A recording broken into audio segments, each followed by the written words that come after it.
दरबानी। महारानी दरबानी बताइए महारानी क्या दिक्कत है? मुझे दर्द हो रहा है। दर्द हो रहा है?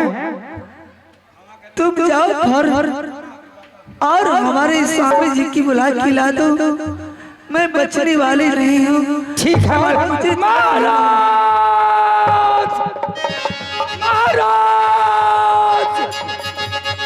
महाराज अचानक मालकिन को पेट में दर्द, ना जाने महाराज जंगल में शिकार खेल रहे हैं। मैं बाहर घर जंगल में चिल्ला रहा हूँ महाराज।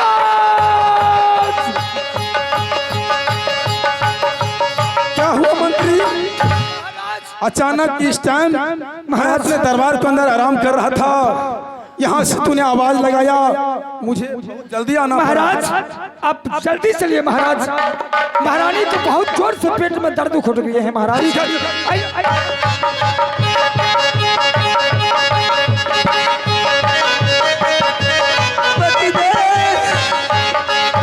महाराज मुझे बहुत जोर दर्द हो रही है। मंत्री, मेरे रानी को दर्द का बीमारी है, आज उसको खुद बीमारी कर गया। तुम यहाँ से जाओ, फौरन डॉक्टर साहब को बुला कर ले आओ। जाओ।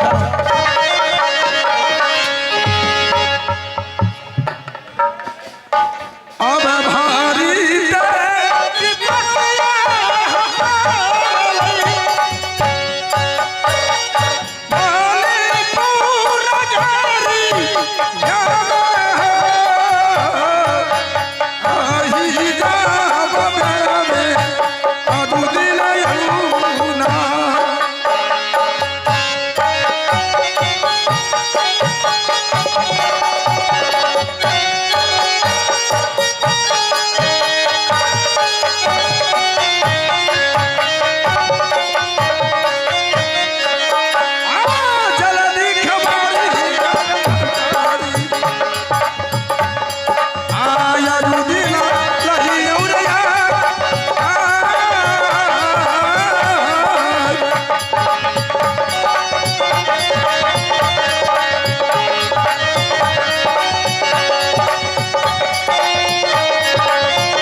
क्या हुआ क्या नहीं।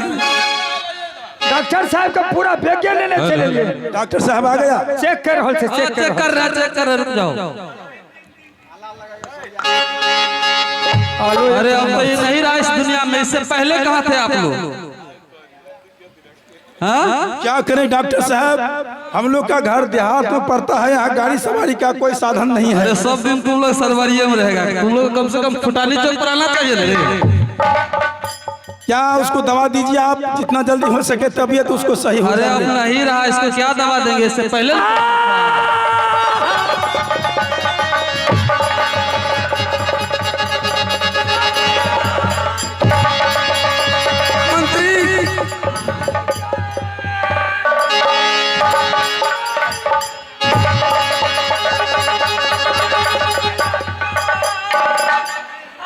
अब ये बताओ, मेरे महारानी स्वर्गवास हो गई?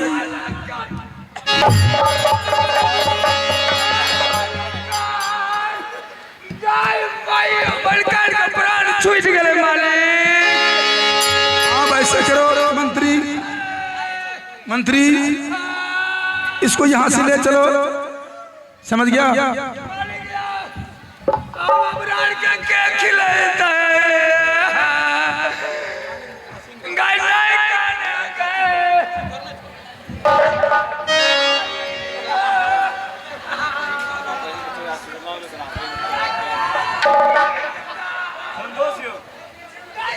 मंत्री जाओ यहाँ से, तूने कॉलेज स्कूल और शीत बसंत को बुला कर ले आओ।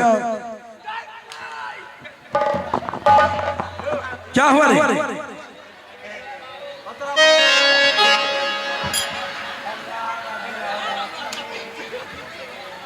क्या हो गया?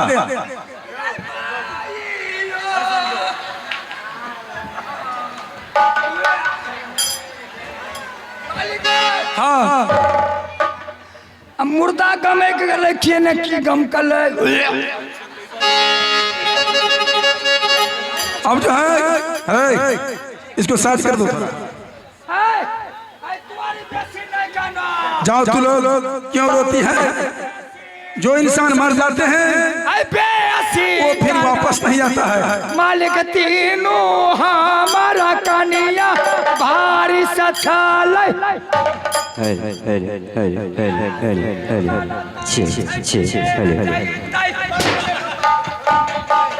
मंत्री इसको यहाँ से उठा कर ले चलो।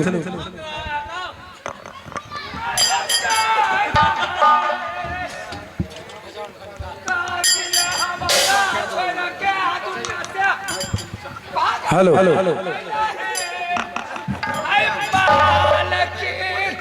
मालिक, काहे इतना रोता है?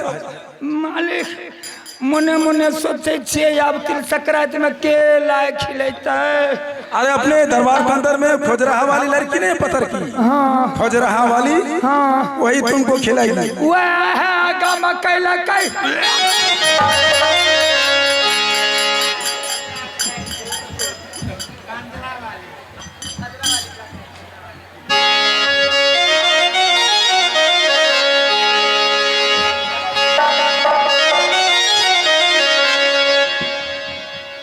मंत्री शीत बसंत को खबर कर दो। महाराज, शीत बसंत को जब हम खबर करेंगे और जब स्कूल में हम कह देंगे कि माँ मर गई, वो तो उधर मर जाएगा, फिर शीत बसंत उधर सर ढूंढने के शुरू कर देगा। मैं जा रहा हूँ, मैं यही कहूँगा तबीयत खराब है, तबीयत खराब है, माँ को जल्दी चलिए मिले। लेकिन तब तक पुलिस को साथ कर दो। अरे जाला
आज पाठशाला में तुमको दिल नहीं लगता है। अगर मैं चाहता हूँ कोई सवाल बनाओ तो मुझे अच्छा नहीं लग रहा है। मुझे भी नहीं लग रहा है भैया, आज मुझे माँ को बहुत याद आ रहा है भैया। बसंत कुमार, मुझे भी माँ का याद बहुत बहुत ही आ रहा है। ना जाने मैं जब पाठशाला से बाहर निकला ना तो मेरे सर के ऊपर काग ढक रहा था। उसी समय से मेरा दिल घबराहट में आ गया। जो ना जाने मानेपुर शहर में मेरी माँ बीमार रहती थी, अब उसको क्या हो गया ना हो गया। अगर मेरे माँ को तबीयत अगर खराब रहता तो मेरे पिताजी तो अवश्य बुला लेता, लेकिन बसंत छोड़ो। एक काग का जाती है, पंछी जाती है, उनका भाषा यही है, इससे कोई परवाह मत करो। अब समय भी बच चुका है, 1 घंटा फिर तो मास्टर साहब छुट्टी दे देगा, तो यहाँ से लौट करके चले जाएंगे।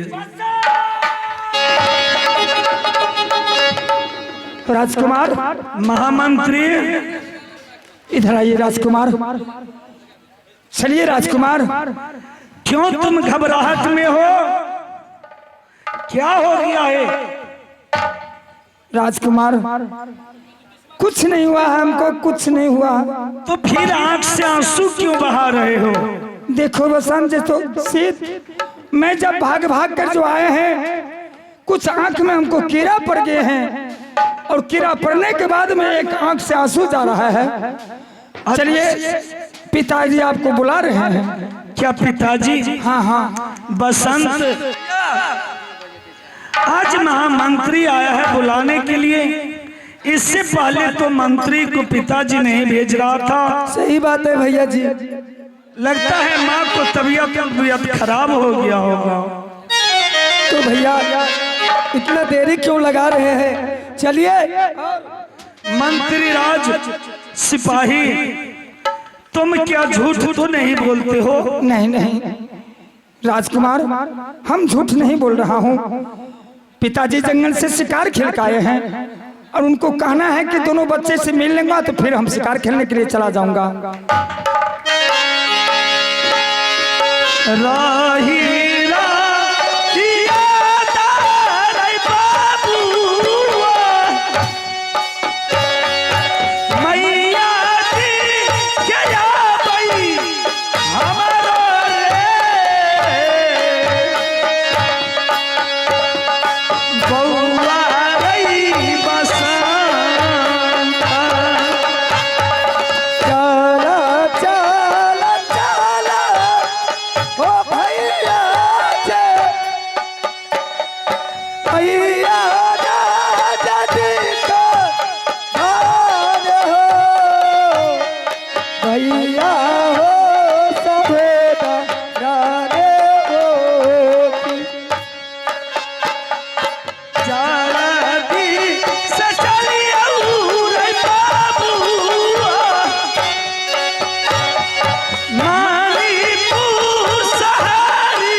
ऊपर काग डक रहा है, मेरे दाहिने आंख फरक रहा है। बस भैया मुझे असहून बुझा रहा है, कुछ गड़बड़ है भैया।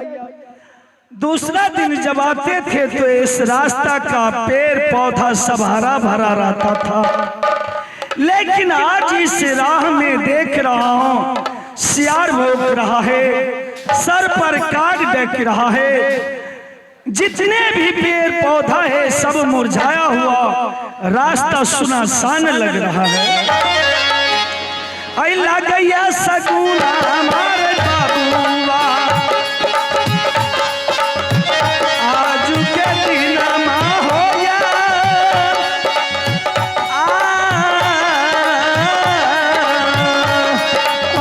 चला चला चला हो भैया जी, भैया ना जदी काबा होया करब मुलाकात यहाँ में मैया ये मदोदारी किया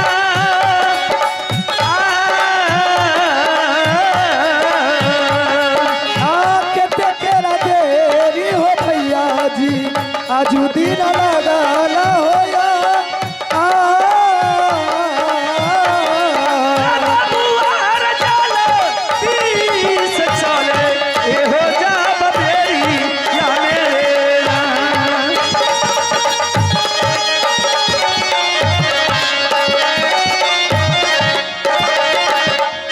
बसंत मेरे भाई। हाँ भैया, लेकिन भैया आज जो है बउआ बहुत उदास रास्ता लग रहा है। मुझे लगता है जो मेरे माँ को क्या हो गया जो आज मंत्री को बुला है।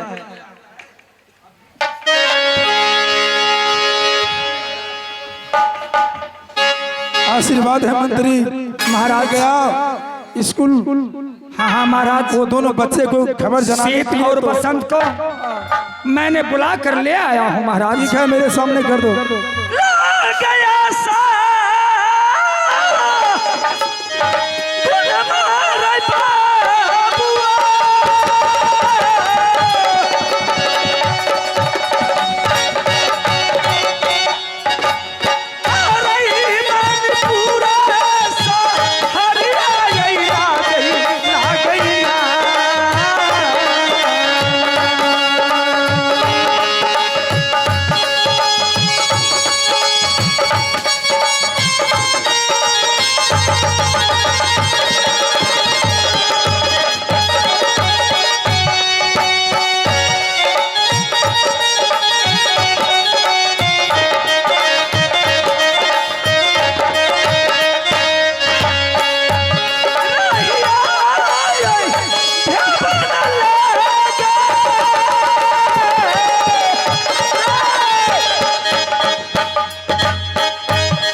हाँ भैया जी, अब तो पहुंच चुका, लेकिन आज तो बज्जर का किवाड़ माँ खोलती थी, तो आज तो माँ ही खोलेगी ना।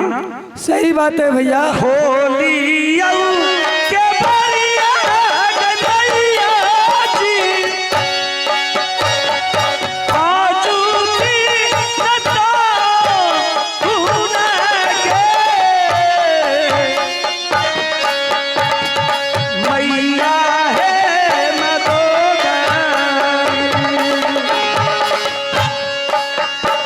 भके तेरी न सुतरा गनैया जी।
भवनमा मेरा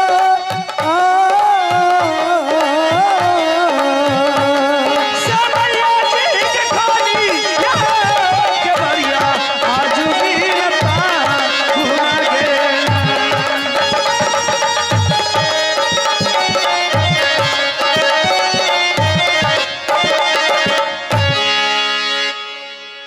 आज गेट खोल दिया हमने शीत बसंत, मैं अपने हाथों से खोला। प्रणाम पिताजी।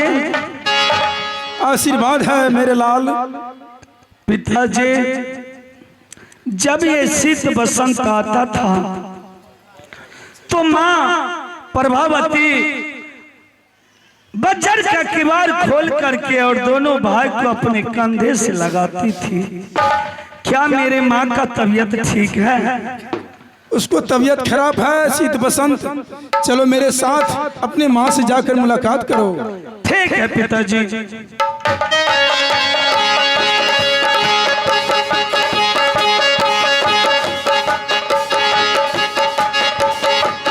आप एक मुट्ठी ये सेवा ये भैया सा आवे मैया जी के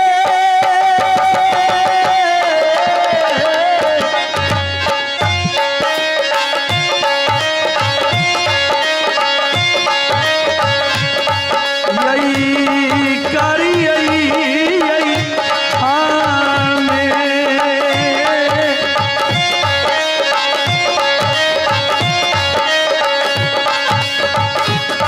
करो सेवा यही मैया ते यही मादरी के हौकी।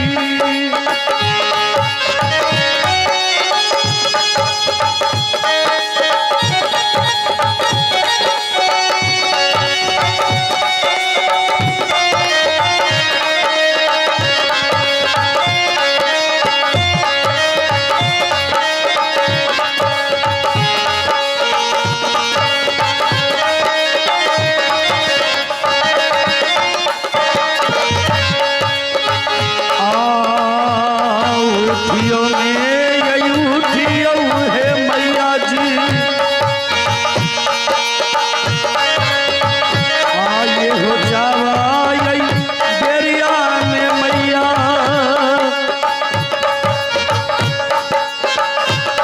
खोलियो है ना जारी आया जुदी ना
माँ बहुत गहरी नींद में सोई हुई है।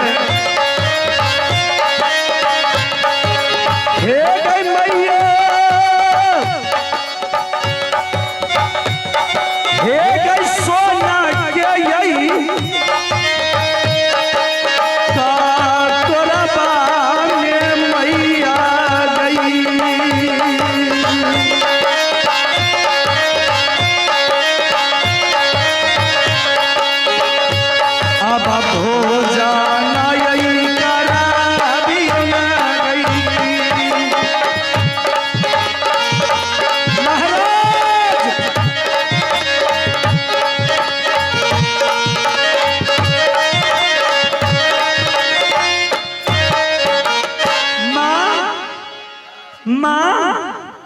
बसंत कुमार माँ बहुत सीरियस हाल में है।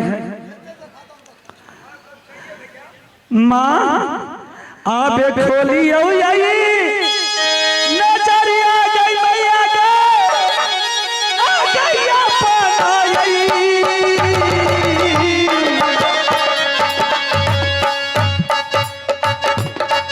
भावन में गई मैया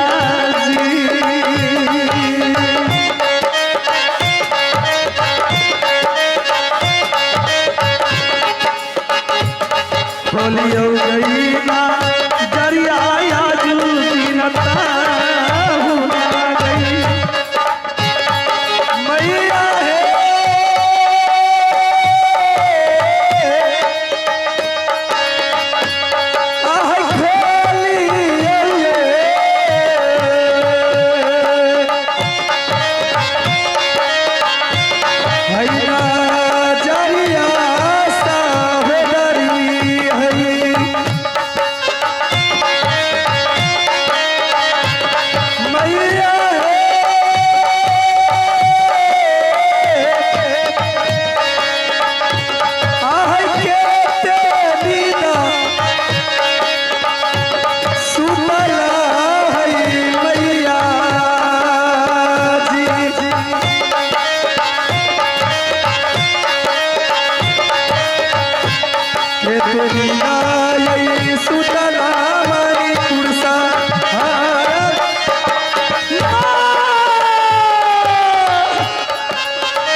देखो सिद्ध बसंत, तूने अपने माँ को आवाज लगाते हो, आज तुमको माँ स्वर्गवास हो गई।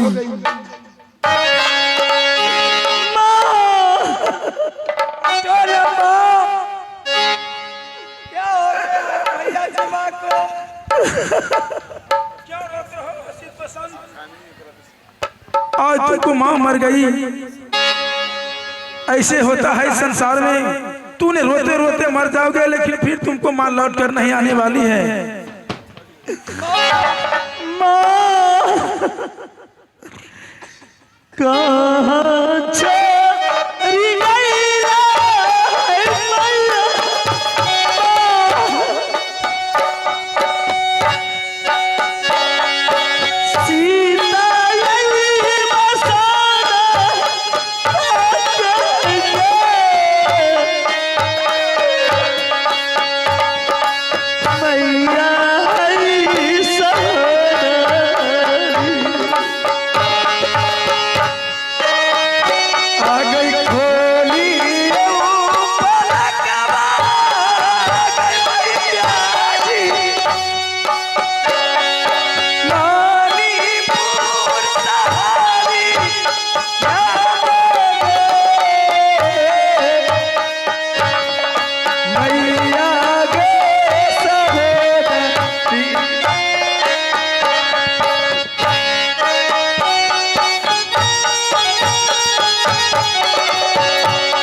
शीत बसंत, हर इंसान को पिताजी मरते हैं, हर इंसान को माँ मर जाती है। अब जो कुछ होना था वो हो गया। अब यहाँ से उठा कर ले चलते हैं द्वार संस्कार करने के लिए। उठाइए, चलो उठाओ।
सुरेश राम और सरोज शर्मा जी।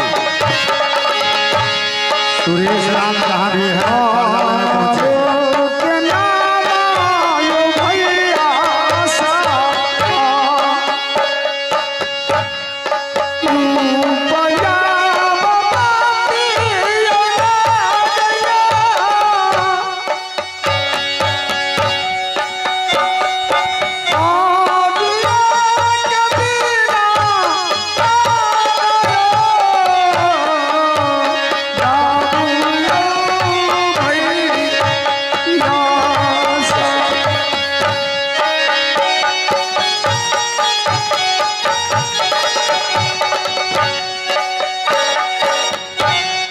पुजारी जी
विपतपुर साहब पिताजी की नाम लगिया राजा विपत सिंह पहले रहा नाम, लेकिन परमात्मा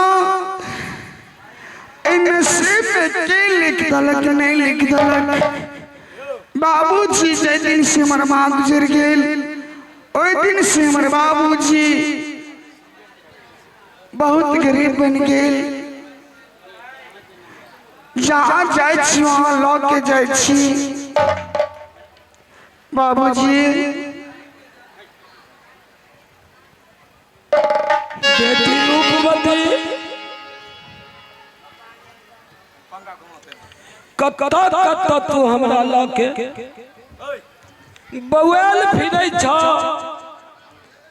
और मांग चांग के दै छ त दुनू बाप बेटी गुजर करे छी। या परमात्मा जवानी में परिवार गुजर गेल तई दिन से ही बेटी हाथ पकड़ के गांव घर हाट बाजार में मांग चांग के दोनों बाप बेटी गुजर करे छी। परमात्मा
बेटी इस संसार में यहाँ की मांग चाहे क्या खिलाए जहाँ जाए वहाँ लग जाए वहाँ के बाबूजी। सुना बेटी हाँ बाबूजी। अखन तक विपतपुर राज में की सबने खेले रहता, लेकिन कौन दिन दुनिया भगवान हमरा तोरा दो दिल खून गौए गौए बउएल फिरै छ, फिर भी पेट में कोगो दाना नहीं पड़ैया।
छै न बाबूजी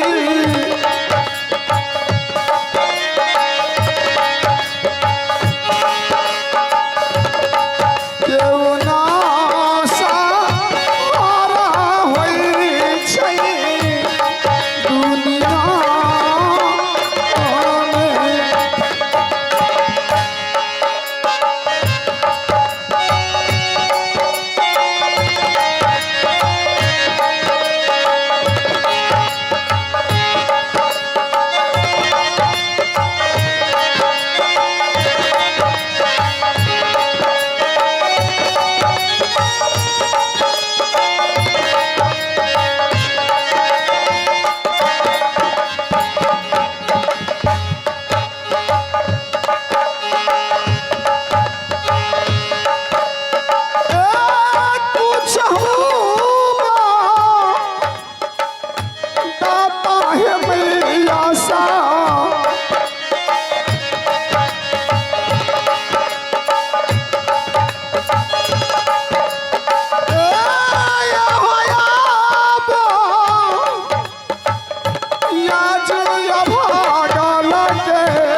बाबूजी चलो यहाँ से चले छी दोस्त राज दोनों बाप बेटी अहाँ के जहाँ से मांग के और जरूर भोजन करा के और शहर में आके घुमाए बाबूजी। ठीक है बेटी चलो। हाँ मैं या चलो यो बाबूजी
सूचना है जे काल 12 बजे से मटका तोड़े के जे आयोजन हर साल होय छे, काल मेला लागत और 12 बजे से मटका तोड़े के आयोजन शुरू हो जाए और 5 बजे से लेके 9 बजे रात तक महाभागवत कथा के आयोजन होते और 9 बजे के बाद ऑर्केस्ट्रा प्रोग्राम के आयोजन होते। राम राम सत्य है, राम राम सत्य है। आज मैं क्या सुन रहा हूँ, ये काशी घाट में ये कालू डैम का घाट है। कम से कम भैया 3 लाख में ये घाट ने हम खरीद रखा हूँ। ये घाट का पहरदारी है, घाट का असूल है, बगैर कर और कफन का दाम जब तक नहीं लेता हूँ तब तक कोई लाश नहीं जलने देता हूँ। एक दिन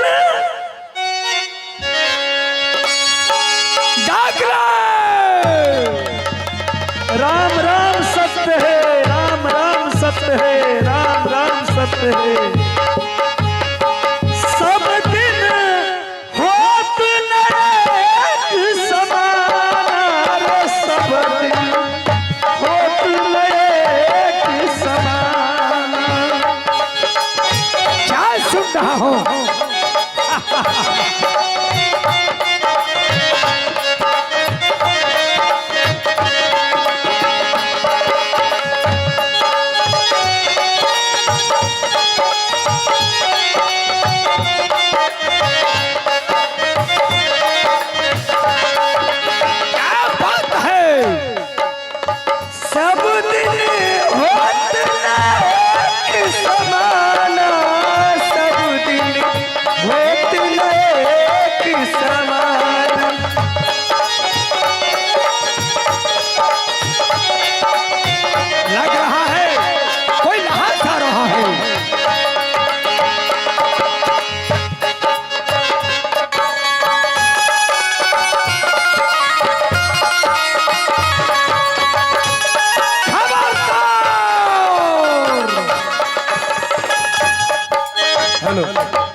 इस काशी घाट का कौन है आप?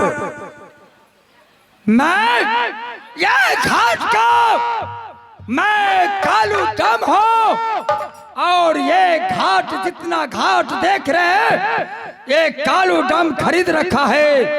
कालू डैम को पहरा है कि बगैर कर और कफन को दाम जब तक नहीं लेता हूँ तो कोई घाट में लाश नहीं जलने देता हूँ। देखो कलूडूम, मैं यहाँ पर लाश जलाने के लिए आया हूँ, द्वार संस्कार करेंगे। लाश जलाने के लिए यह काशी घाट आया है तो ठीक है, आप तो कोई देश का राजा है, लेकिन कर कपड़ के दाम दे दो महाराज और चलो मैं घाट दिखाऊंगा, उस घाट पर लाश जला देना।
कालू डोम कहते हैं 10,000 रुपया जब तक दोगे नहीं तब तक यहाँ पर लाश नहीं मेरा यसूल है, मेरा यसूल है। जब मैं 5 लाख में घाट खरीदा हूँ तो बेकार कर कफन के दाम नहीं लेता हूँ, तब तक लाश नहीं जलने देता हूँ मैं। भैया हाँ समय बलवान होता है। एक दिन मैंने राजकुमार था, लेकिन आज मेरे माँ मर गई है। आज मेरे पास पैसा कौड़ी है नहीं। खबरदार, तो ये लाश उठाकर पुनः काशी घाट से चले जाओ। जब तक मैं कर कफन के दाम नहीं लूंगा तब तक लाश से घाट में नहीं जलने दूंगा मैं। बसंत हाँ भैया, इस समय में क्या कर सकते हो? जो भी संपत्ति था वो तो मानीपुर शहर में रह गया, वहां से तो चले आए हो। आज अगर माँ के दाद संस्कार नहीं करोगे तो लोग क्या कहेगा? हिंदू धर्म तो यही होता है। क्या किया जाए भैया? देखो दोनों भाई इस महानगरी में भीख दुख मांग करके इसको कालू डोम को दे दो और माँ का जो है अग्निदान दे करके यहाँ से पुनः वापस बिल्कुल सही कहा। कालू डोम को कर कफन के दाम दे दो और चलो घाट बताऊंगा, उस घाट में जला देना। आप एक दिन रही आई हो भैया जी, आहो मैया के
के यही कटोलवा में भैया हो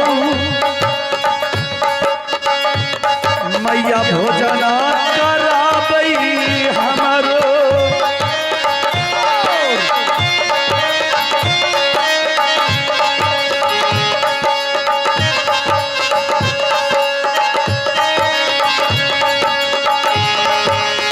भैया हे कालू तुम मेरे भाई,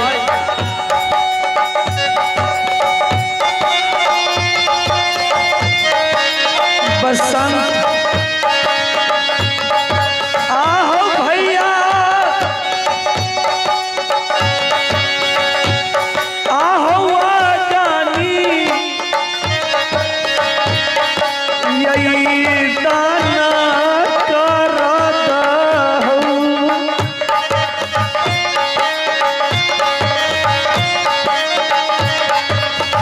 मैया जबा सहोदरी के होती मेरे भाई।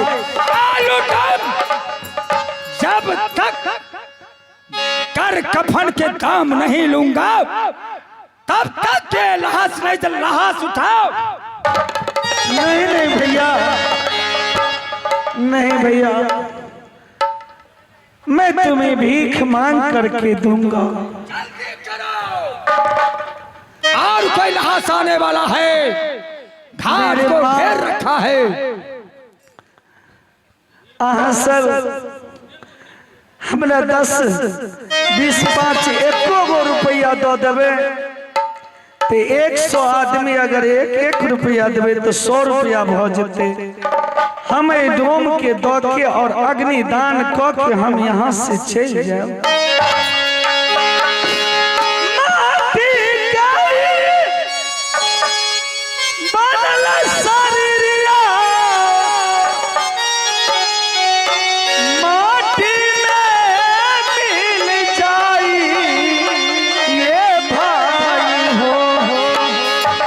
केहू कुछ लेके नहीं जाई,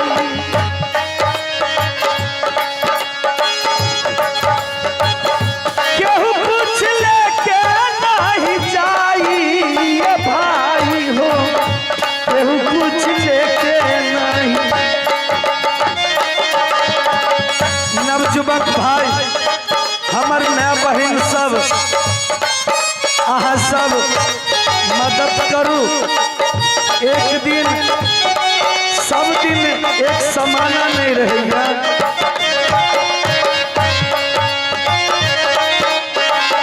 केहू कुछ लेके नहीं जाई ये भाई हो,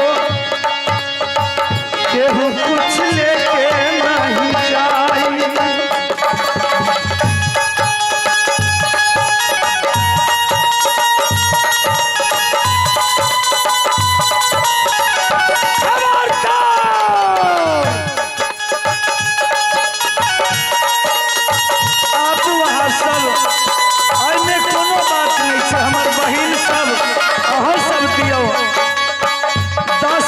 जिनका जुड़े आई भिखारी के दो दिया। एतुका धान एते रह जाए